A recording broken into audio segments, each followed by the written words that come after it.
What are the key steps to make sure that you're not only just bringing leads into your world, but you're actually moving them to become clients? All right, we are live and welcome to another episode of Tactical Tuesday. Today we're going to be talking about the steps which you can use to implement a very effective sales pipeline. And I'm also going to be talking about the key steps. And in fact, if you wait till the end, I'm actually going to show you the key step that makes all the difference between being successful in the acquiring of clients or just the difference between bringing leads into the pipeline, because it's not just about lead generation. You know, a lot of the time you hear marketers in particular, I am a marketer in a way, talking about lead generation, but all lead generation is bringing people in who could buy what you've got for them. It's people that you could potentially help. The question is, should they buy, and should they be in a position where you can help them? Are they in a position where you've identified you are the right person to do the job? What are the key steps to make sure that you're not only just bringing leads into your world, but you're actually moving them to become clients? And with anything, there are these sort of three different perspectives. Now, advisor or consultant's an interesting thing. So you can be a consultant, absolutely, and you can still be an employee. You can be a consultant and be a service provider.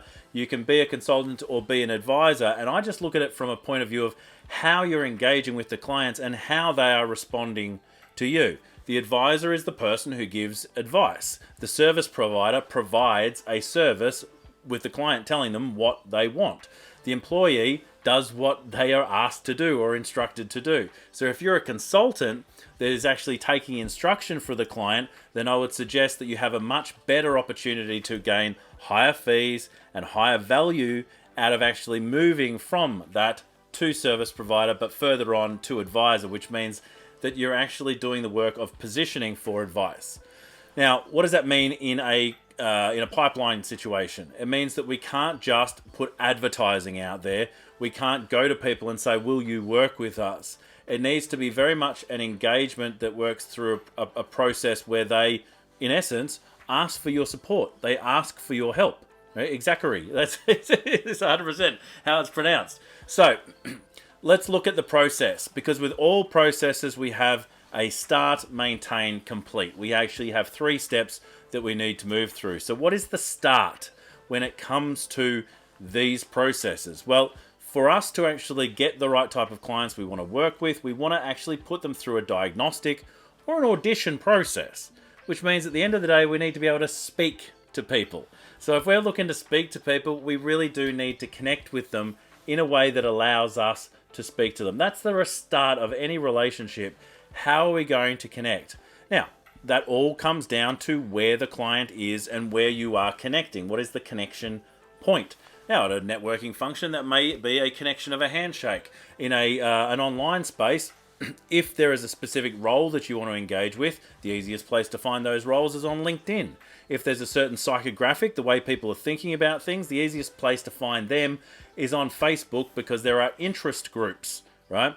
If there is demographics, there are certain places for those. If it's companies, then there is literally a list of these, whether it's on something as simple as Google or even the yellow pages, right?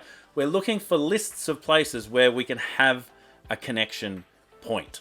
And so that's what we start. That is the most important part of the process for any of this to happen. None of it can happen before a connection is made. Now, with any service, with any advisory service, with any consulting activity at all, we need to have a conversation to get to the sale. But if we flip this around for e-commerce, we've got to imagine that there is someone else who's going to connect with us. So we need to be in a place where they can make the connection. We're never going to be an advisory in that space. We're going to be a product provider, but I want you to understand that this actually works the same if we're working in advisory and consulting right through to e-commerce. So there still needs to be a connection point of some point. So connection, then I go qualify, invite, and then chat. So what does that mean? Qualify. Is this a person we should be speaking to? Ideally, could they use what we've got? Is this the right person we should be having a conversation with? Should we be chatting with these people at this point? And look, you could chat with everybody. You know, if we had a million hours in a day, you know, we could do this sort of chat all day long. But we can't.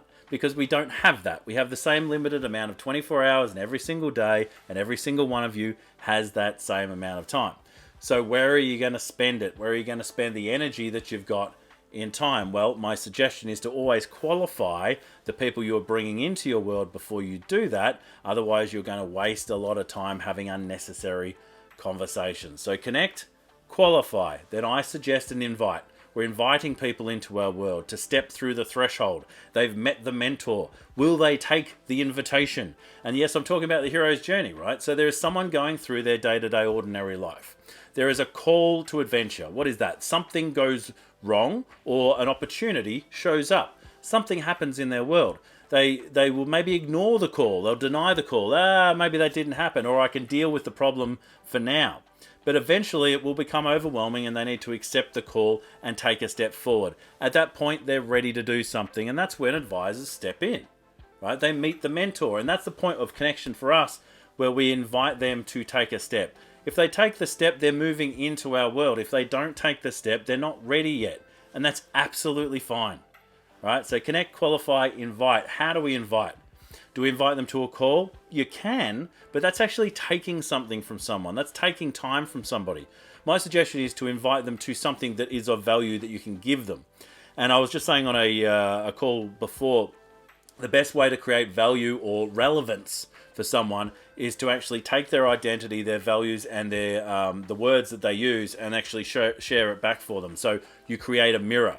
So if I wanted to, let's say, put together an event for accountants, I might call it, the future of accounting for 2023 or something like that. Like, it's relevance to their identity. So you invite them to a thing. We can talk more about that in another session, but the invite step moves them into your world. They've accepted to take a step with you. At that point, you get to have a conversation. I call it chat because it's simple conversation. It's not big, deep conversation. We're not trying to uncover all their problems. We just want to get to know them a little bit. And by getting to know them a little bit, we're building trust, we're building friendship, we're building rapport. And in doing that, what it does is when people are friends with you, they will tell you secrets. And for any advisor worth their salt, they would want to know the secrets that are going to enable them to help the person take steps. And so what are those secrets? What are their financial goals? What's their financial situation? Where are they now? Where do they want to be? What are the challenges that are going on for them? What's not working? People don't tend to share what's not working, but they will tell their friends, right? So we're having the chat to get to know this person. They're going to say something that's going to go, that's something I can help with. And at that point, we take them through to a conversation and then potentially through to a sale. But then where are we taking them? What is the point of sale? And so we've got this connection right at the start. That's the start part. The maintain is opening the conversation. That's what maintenance is in this scenario, in this pipeline. We're maintaining the openness of a conversation. We're not trying to close them because there's no opportunity to close yet. So how are we maintaining? We're having conversations. We're inviting them through. We're actually checking if now is the right time to have the sales discussion. And if it is, then we'll invite them to the sale. Now, what does the sale look like for you? And that's the question you need to ask yourself, because that's the magic step. In fact, that is the key step to actually work all this stuff back. And it's why I can say quite confidently to most advisors that you want to have that conversation with people. Otherwise, you can't make the sale, which means you know that the point of sale is with the client. But for other businesses, that's not necessarily the case. For other businesses, it's on the website, on the web page. It's at the shop front. It's in the retail outlet, right? So where is the sale made? Once you know where the sale is made, you've got to understand how you're actually designing a journey to bring them through. I like to have a priority step in there, especially for advisors and consultants, which is to say, is now the time for us to be having this discussion? Because if it's not, if now is not the right time, if 3 months from now is the time, then let's have that conversation 2.5 months from now, right? But if now is the right time, then let's talk about how we can help you take next steps. So helping people take next steps is such a key piece of the pipeline, rather than say, how do we close? Because if you know that your key next steps are, well, we need to select a date to actually do the work. We need to sign an agreement to say, what we're both going to actually own as a responsibility. And we need to take a card, or we need to take a payment, or we need to pay a deposit, whatever it might be. Suddenly that becomes, this is the route to yes, rather than to go, right, well, it's this much and this is what you're going to get. Yes or no. We're not looking for binary. We're looking for working with the client so that they're moving constantly through a process. And that's what a pipeline is all about. There were days when people talked about sales and talked about marketing, and they still do. I don't. I talk about the pipeline. It is a sales and marketing process. It is one process, not a piece over here and a piece over there. We're stepping people proactively through the process to help get yes today, rather than actually waiting for a referral to come in whenever it comes in. Waiting for people to look at our content and decide, you know what, now's the time, and for them to go, hey, can you help me? That can actually happen. It absolutely does happen, but so many people rely on it and they're wondering why they're not making ends meet. It's because they're not actually taking that proactive step and saying to someone, is now the right time? Is now the time that you actually need help? And if it is, let's have that conversation. You're not making offers, you're just saying, is now the right time to take a step? So connect, qualify, invite. Chat, priority, sale. We don't call a sale a completed sale until we get payment. Yeah? And what is that point of sale? Where do we need to actually bring them to confirm the sale? Because a yes is not a yes until the payment has been made. And no matter how many dates we create in the future, or how many proposals we put out, it's not a yes until the check is signed. If you're looking for more of these videos, check out YouTube. If you're watching this on YouTube, make sure that you have a look at our next video. It's probably going to pop up after this video, and you can watch more about how we actually work with consultants to create steps to engage more clients, right? It's not a sale until the cash is in the bank. 100% Nobby. The cash is in the bank. And yeah, because you got bum checks too. There are checks that just don't work. And if you're looking for ways to really make this easier for yourself, how to get clients, I would say on tap. Wouldn't be surprised if I actually had something that you could grab from that. There's our Clients on Tap booklet that we've got. It's a guide to help you with what steps you can put in place to engage clients over time, and to really have a barrel of clients that you can contact when you need to grow. So this is not waiting on other people to ask for your help. This is about bringing people into a community and knowing that you're always going to have opportunity. And it just makes life so much easier than trying to grab all these drips and opportunities all over the place. We bring them all into one place. I call that Clients on Tap. And if you'd like to, just click that, look at the link, or use your phone to actually scan the QR code, and you can download that right now. Until next time, my name is Russell Pearson. If you are wanting to join the Future Proof Business Group, go to Future Proof Business Group on Facebook. Check out my YouTube channel. Just go for Russell Pearson. That's SSL for Russell Pearson, and you'll find all the goodies that we put out there. I've also got the Consulting Business Podcast, which you can listen to or you can watch on YouTube as well.